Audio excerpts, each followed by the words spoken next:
Episode 114। अब तक हमने देखा, अदिति शालिनी के पास जाती है और उससे उनके पास्ट के बारे में पूछती है, जिस पर शालिनी अदिति की बात सुनने के बाद उसे अपने और विवेक प्रेम के पास्ट के बारे में बताने लगती है। अब आगे प्रेम जब शालिनी से बात करने आता है तो शालिनी उसे कहती है कि वह उससे प्यार करती है और मुस्कुराने लगती है। वहीं प्रेम उसे देख इरिटेट होते हुए कहता है, मुझे तुमसे प्यार नहीं है, इसलिए मेरा पीछा करना बंद करो, समझी। प्रेम की बात सुनकर और उसकी इरिटेशन देखते हुए भी शालिनी मुस्कुराते हुए ही कहती है, तो क्या हुआ, मुझे तो है और जल्द ही तुम्हें भी हो जाएगा। प्रेम उसे एक गुस्से से बुरी नज़र से देखकर वहाँ से चला जाता है। वहीं उसे देख शालिनी मुस्कुराने लगती है। वहीं विवेक भी यह सब देख मुस्कुराने लगता है और शालिनी के पास आता है और उससे कहता है, क्या तुम मुझसे सच में प्यार करती हो।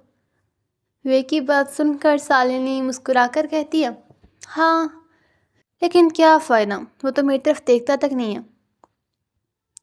शालिनी की बात सुनकर विवेक कुछ सोचते हुए कहता है, देखेगा भी और प्यार भी करेगा अगर मैं चाहूँ। विवेक की बात सुनकर शालिनी खुश होते हुए कहती है, सची।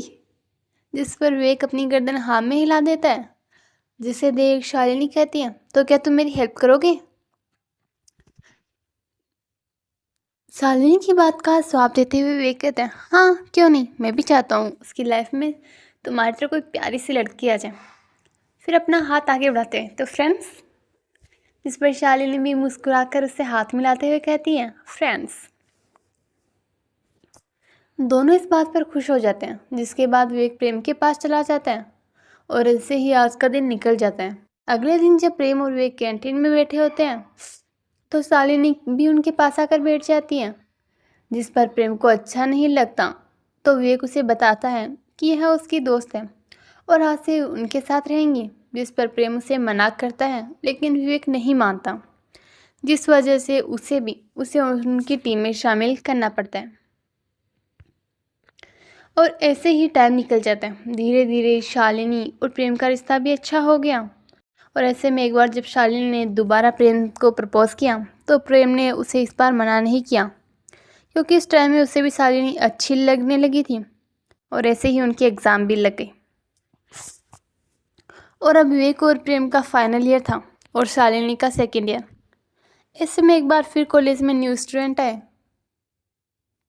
शालिनी बताते बताते रुक जाती है और एक नज़र अदिति को देखकर आगे कहती है, अब तक हमारी ज़िंदगी में सब कुछ सही चल रहा था अदिति, हम तीनों ही काफ़ी खुश थे, लेकिन इस साल ने हमारी ज़िंदगी बदल दी और हमें एक दूसरे से अलग कर दिया। और ये काम किया कनक ने, जो इस साल नई आई थी फर्स्ट ईयर में। कहकर शालिनी एक बार फिर पुरानी यादों में खो जाती है। एक बार फिर वही खुशनुमा माहौल था। कनक, जिसने काफ़ी फैशनेबल कपड़े पहने थे, वह चल ही रही थी कि तभी वह सामने से आ रही प्रेम से टकरा जाती है, जिसे देखते ही कनक भी उसकी पर्सनैलिटी पर फिदा हो जाती है। कनक हर बार प्रेम के पास आने के बहाने ढूंढती रहती थी, जिससे तंग आकर प्रेम ने उसे शालिनी से मिलवाया। वहीं कनक ने जब शालिनी को देखा तो उसे बेहद गुस्सा आया।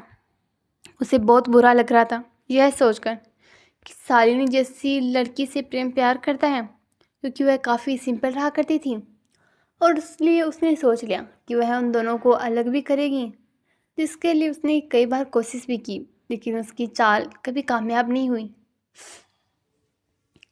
बल्कि उसकी जगह प्रेम को इस बारे में पता चल गया और उसने कनक की सबके सामने बहुत बेइज्जती की।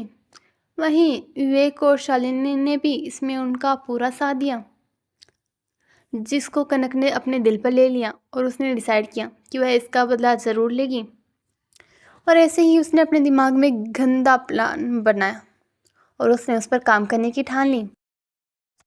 और इसलिए उसने अगले दिन जाकर प्रेम, विवेक और शालिनी से माफ़ी मांगी और उन्हें समझाया कि वह गुस्से में पागल हो गई थी। विवेक को कनक पहले से ही पसंद थी और ये कनक को मालूम था, इसलिए उसने विवेक से रिक्वेस्ट की, जिस पर विवेक ने शालिनी और प्रेम को समझाया कि वह उसे माफ़ कर दें। और यही उसकी लाइफ का सबसे गलत डिसीजन था, जिसका खामियाजा उसे अपनी दोस्ती खोकर चुकाना पड़ा। वे के कहने पर प्रेम और शालिनी ने भी उसे माफ़ कर दिया, लेकिन उन्हें अभी भी उस पर शक था, जिससे कनक ने बड़ी ही चतुराई से जल्द ही दूर कर दिया। कनक ने हर वक्त सबके सामने अच्छे बनने का बहुत नाटक किया और सबने उस पर विश्वास भी कर लिया। इस बीच कनक ज़्यादा से ज़्यादा वक्त विवेक के साथ बिताती थी। वहीं अब प्रेम और शालिनी को भी इससे कोई प्रॉब्लम नहीं थी, क्योंकि उन्हें अब विश्वास हो गया था।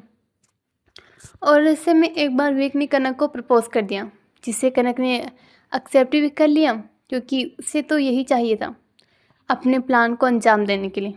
वहीं प्रेम भी इससे बेहद खुश था, क्योंकि वो जानता था विवेक कनक को पसंद करता है।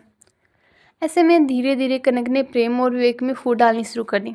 जैसे कि उसने एक बार प्रेम के खाने में तेज मिर्च मिला दी, जिससे प्रेम का मुँह जलने लगा। और जब उसे बाद में पता चला कि यह सब कनक ने किया है, तो उसने उस पर बेहद गुस्सा किया, जिस पर कनक ने विवेक को कहा कि उसने तो बस प्रेम के साथ मजाक किया था, आखिर वो सब दोस्त हैं। उसने यह सब इतने मासूम चेहरे के साथ कहा था कि विवेक को उस पर विश्वास हो गया और उसने प्रेम से लड़ाई कर ली। लेकिन यह लड़ाई ज़्यादा दिन तक नहीं चली, क्योंकि उन दोनों ने जल्द ही सुलह कर ली, जिसमें उनका पूरा साथ कनक ने भी दिया, क्योंकि वह विवेक का विश्वास जीतना चाहती थी। इसके बाद तो उसने ऐसे कई काम किए जिससे प्रेम और विवेक के बीच हल्की सी दरार आ जाए, और हुआ भी यही। अब दोनों के बीच में एक दीवार बन चुकी थी। दोनों एक दूसरे के दोस्त तो थे, लेकिन पहले की तरह नहीं। और ऐसे में एक दिन कनक ने अपने प्लान को अंजाम देने का सोच लिया, और उसने किया भी वही, जिससे प्रेम और विवेक के बीच में दूरियां बन गई। हे डियर लिसनर्स, कैसा लगा आपको आज का पार्ट? ज़रूर बताना। और आपको क्या लगता है, क्या किया होगा कनक ने प्रेम और विवेक के बीच में दूरियां लाने के लिए? जानने के लिए बने रहे मेरे साथ इस कहानी में। तो चलिए जल्द मिलते हैं अगले पार्ट में, तब तक के लिए बाय बाय।